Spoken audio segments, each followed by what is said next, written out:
Thank you. I appreciate being asked to do this for Linda, and obviously I'm not Linda. I'm not going to have her level of experience and expertise in this, but do have some level of experience with it. Bottom line is, number one, I want to thank Mark for his presentation. You didn't have a dog in the fight, but with bighorn sheep issues, we do have a big dog in that fight in Wyoming. And I'm a state veterinarian for Wyoming. I'm also a sheep producer lifelong.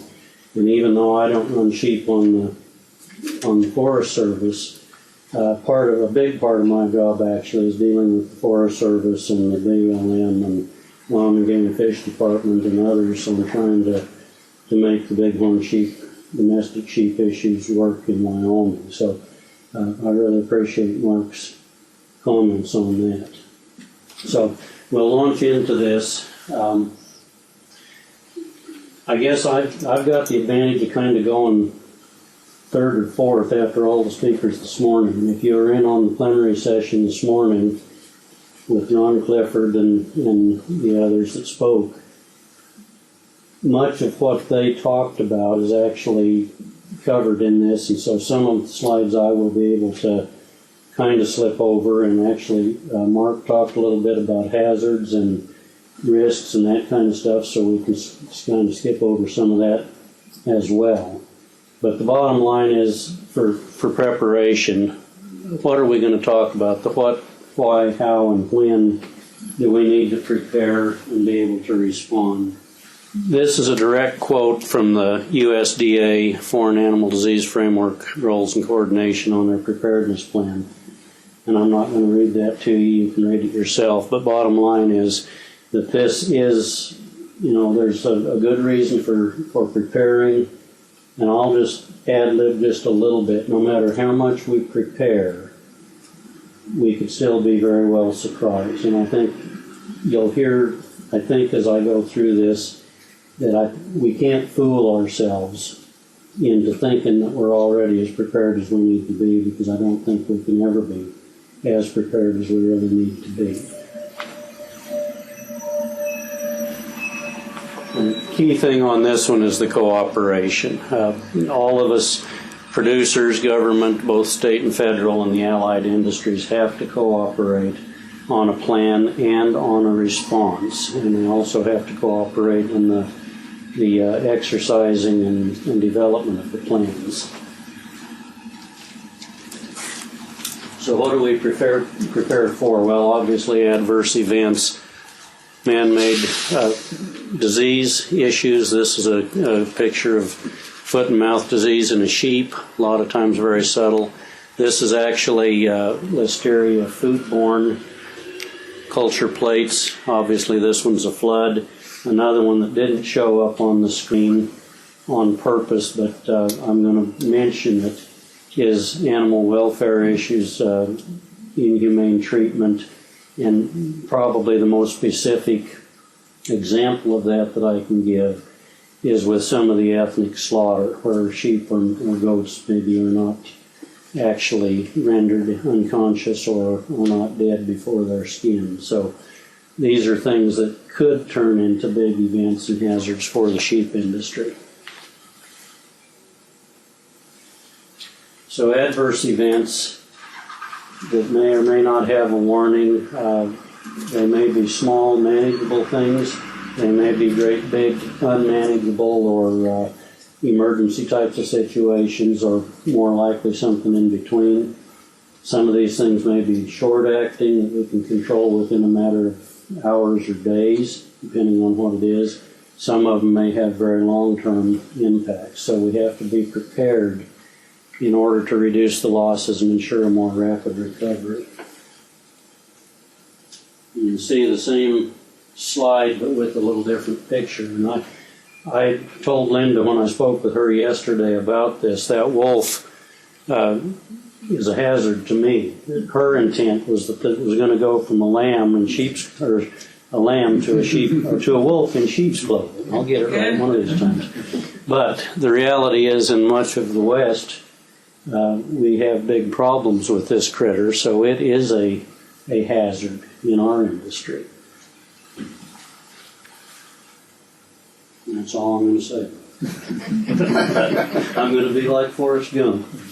Anyway, why do we want to prevent a crisis? Well, obviously, I think that goes without saying. We need to just make sure that an adverse incident doesn't turn into a crisis. And so if we deal with adverse incidents or small problems, and if we are proactive in developing plans for problems, we can hopefully head off a major situation. And this is just one of the examples that Linda threw in, but it's just to exemplify the difference between an incident or a relatively small incident. I guess it depends on where you are and whether you're involved in it, whether that was a small incident or not.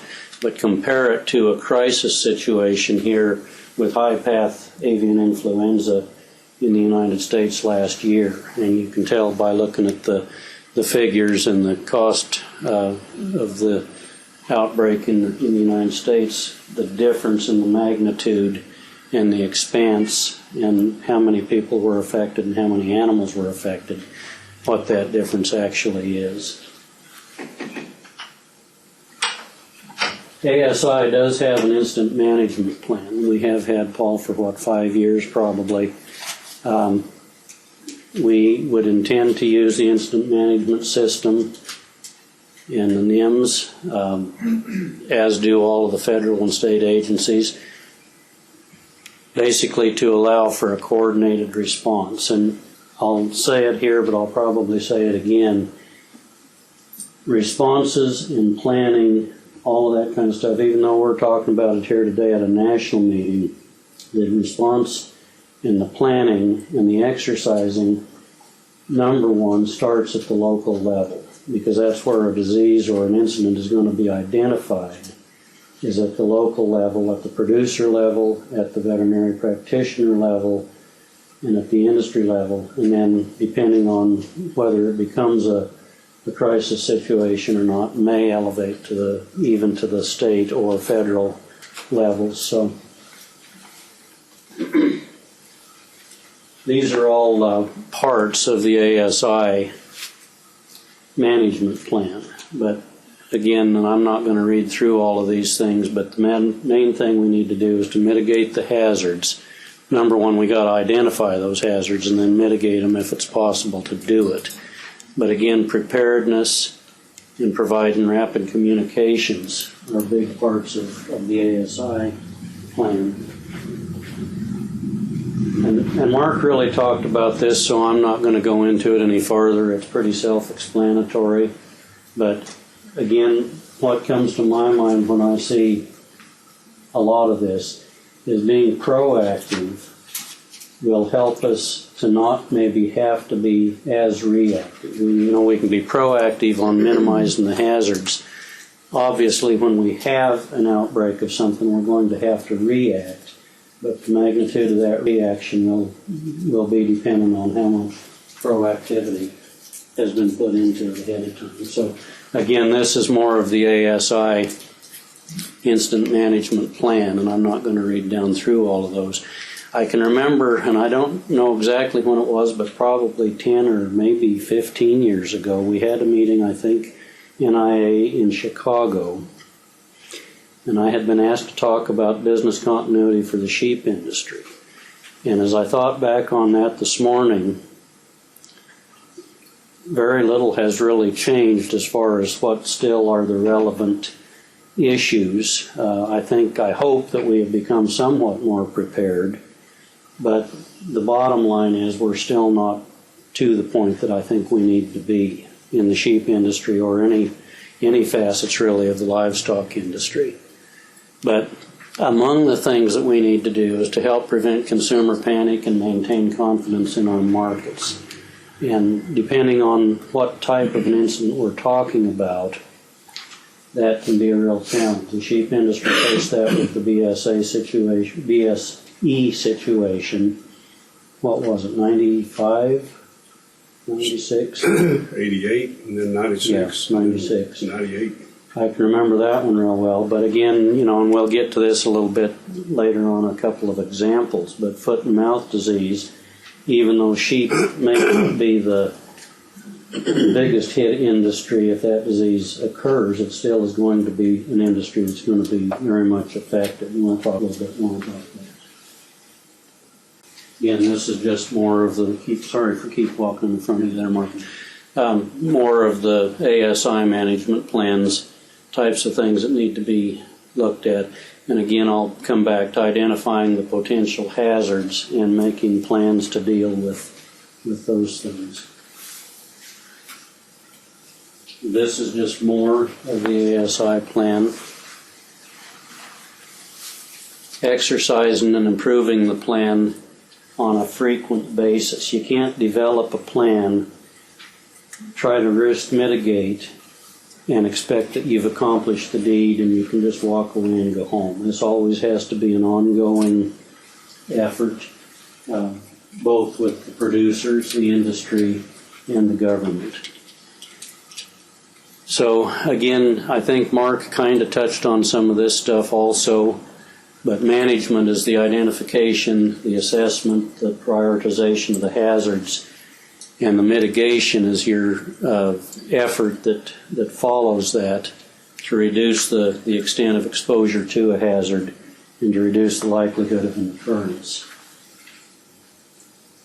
I'm trying to hurry through some of these slides because there's some more hopefully interesting examples that I can give to you a little bit later on. So key point here is that risk management does not equal crisis management. Risk management basically is going to be the proactivity, the planning, the efforts that we can take to minimize exposure risks and that type of thing, whereas the crisis management is after the fact, and it's going to be a reaction. But, and I already said this, the plan shouldn't ever be finalized, but we've got to deal with being prepared, being able to respond, then to recover and mitigate. But it's just an ongoing evolution, and plans will change over time. So here we're getting into some of the more specific stuff to the sheep and goat industry. Obviously, we think about foreign diseases. They would be highly contagious. And examples, Rift Valley fever, foot and mouth disease, Schmallenberg virus, but highly contagious. This one is important. The U.S. population is naive to these diseases. And Mark and I were talking yesterday about a veterinarian who had talked to him, and he asked, what was your differential diagnosis? What are the possibilities? And she listed off some things, and then he said, well, what about foot and mouth disease? And she said, well, I know it couldn't be foot and mouth disease. And he said, well, why couldn't it be? It's your story. I should let you tell it. You're doing better than I did. Well, I've really embellished it. But she said, well, he said, how come it couldn't be foot and mouth disease? And she said, well, because we don't have it here. We hope we don't have it here, but we have dodged some bullets over time, and it certainly is something that should be on a differential diagnosis. In fact, personal experience on Saturday, I had a veterinarian call me from northern Wyoming who was having an outbreak of abortions in a big sheep flock, a range flock. And basically I had asked her the same things, what's on your differential, and she listed off numerous things like Vibrio, Q fever, chlamydia, different things like that. And I said, well, think of some of these other possibilities. I mean, it's not likely that it's going to be a foreign animal disease, but it is not an impossibility. I hope to God I don't get home and find out that it's Rift Valley fever, and I don't expect to, but the key thing is that there could be. Domestically, zoonotic diseases and endemic diseases, we think of Q fever, Vibrio, Cache Valley virus, although not maybe endemic in this country, but certainly emerging at least.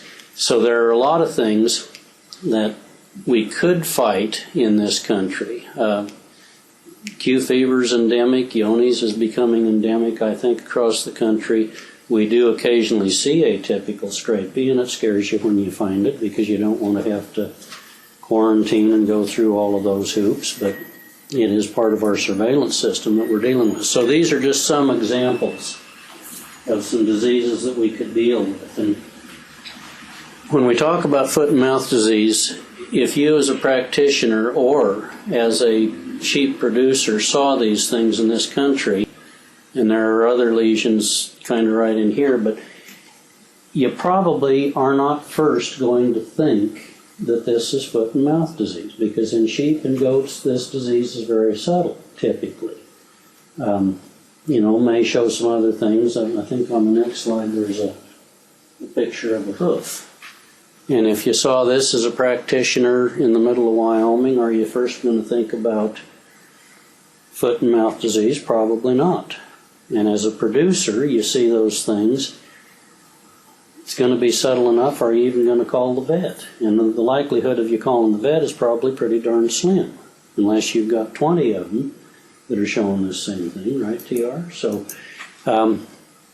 very subtle. The problem is that we run the risk of confusing a foreign disease, such as foot and mouth or even Rift Valley fever, with something that is endemic in this country already. And as a result, it's going to be a delayed diagnosis and then a delayed response. And I'm going to skip over this one. Obviously, we've all talked about biosecurity. And as Don Clifford said this morning, biosecurity is expensive, it's inconvenient, and it's not always easy to do. And it's always going to depend on an individual management system and what level of biosecurity a producer may be willing or able, either one, to do. But it does equate to the steps taken to reduce the chances of an infectious disease being introduced. And with that, how are the diseases introduced? Well, obviously, traffic of the animal, human traffic, all of this stuff is very, very important. And a couple of weeks ago, in fact it was 2 weeks ago today, I gave a talk to an emergency management planning group at a county in Wyoming. And they had asked me to talk about agroterrorism. And the thing that struck me on that is I had given that same presentation way back before 9/11. And as I looked at that presentation, figuring, I don't want to reinvent the wheel, I can probably just modify this some.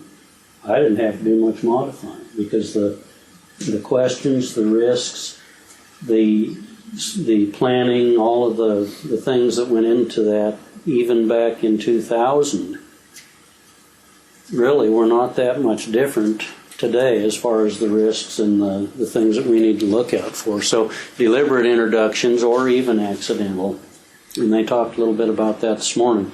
It's probably not going to be that foot and mouth disease or Rift Valley fever gets in here through trade per se, although I don't know that I fully agree with that, but it's going to be one of the lower risks. I think it's going to be more likely that it would be an intentional or maybe just a natural occurrence that we could get it here. So, but these are the things that we need to all take into consideration.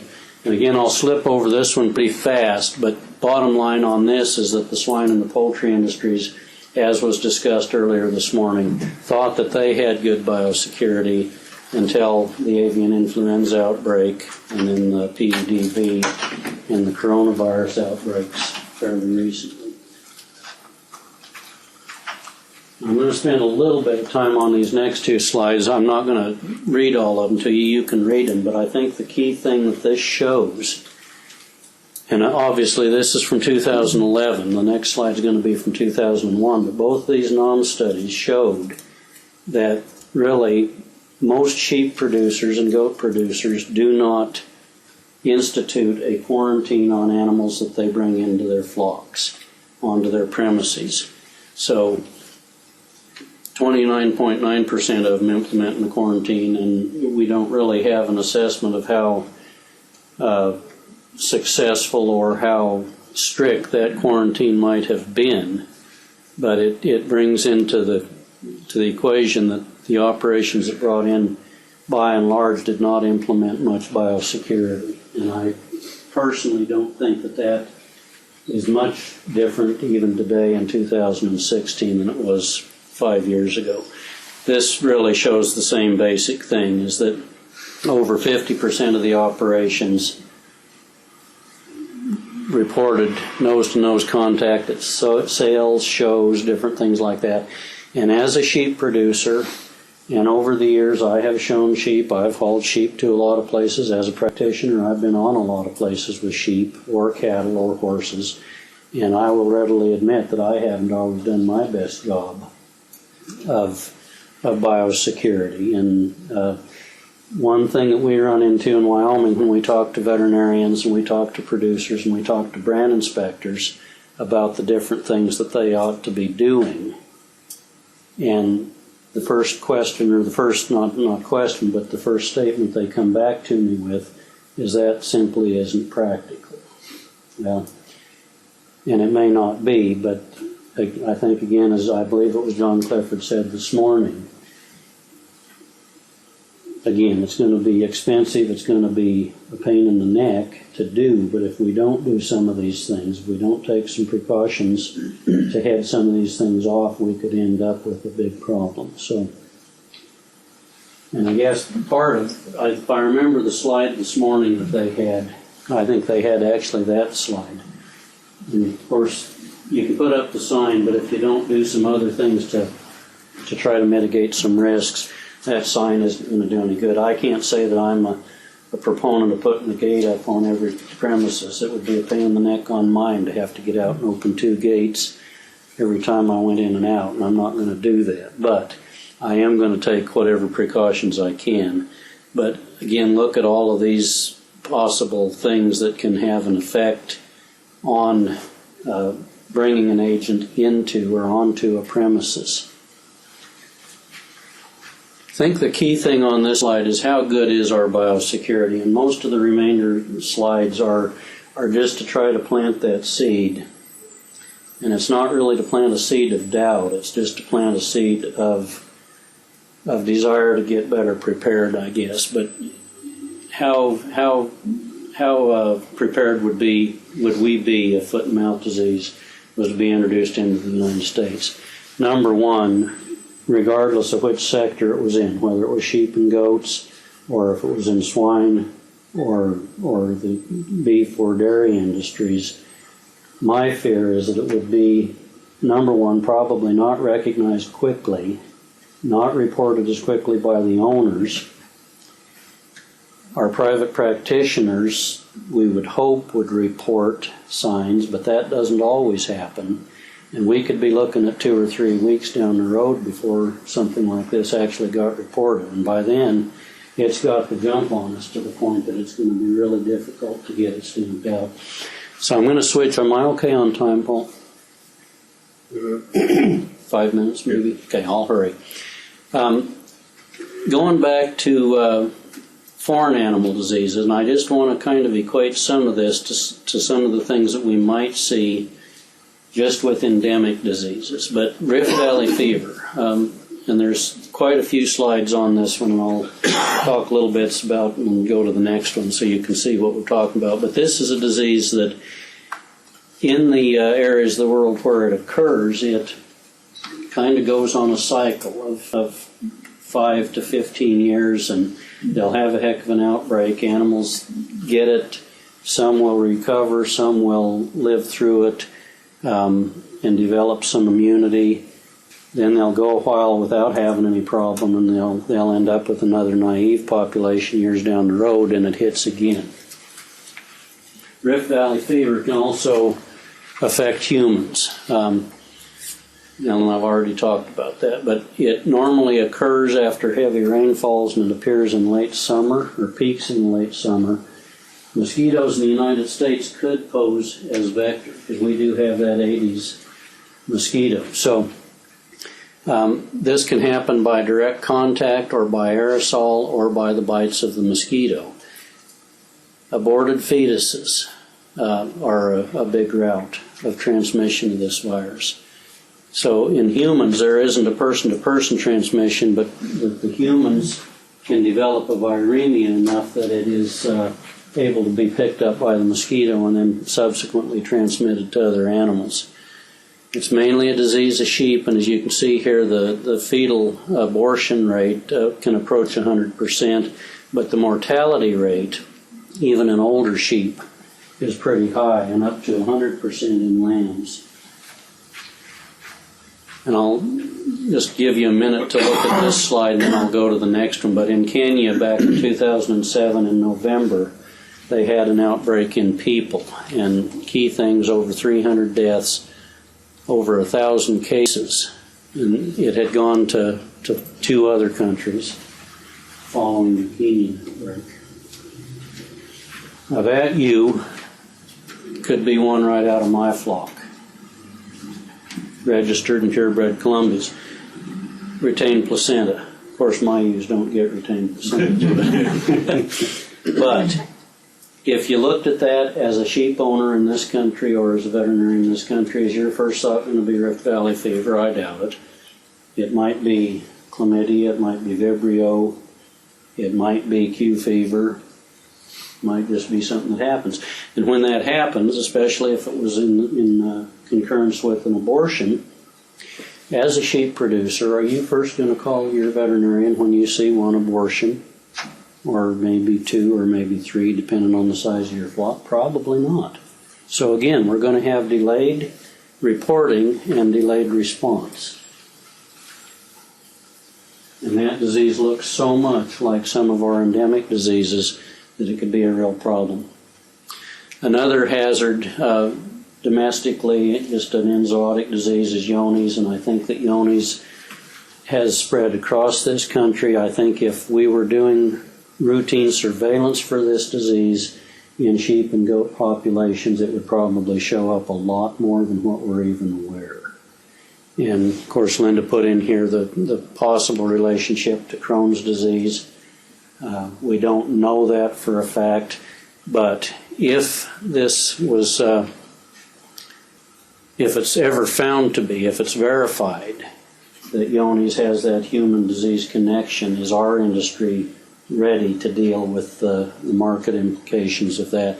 Now I'm going to take a look at this triangle here, but this one's specific to Johne's disease, but Q fever could fit right into this. Several other diseases could fit right into this one as well, and it's just important to realize that a lot of the zoonotic diseases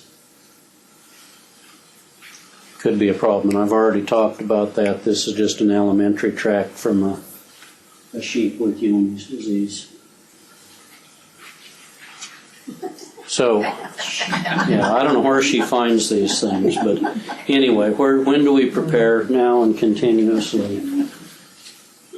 I'm almost to wrap it up, I think, Paul.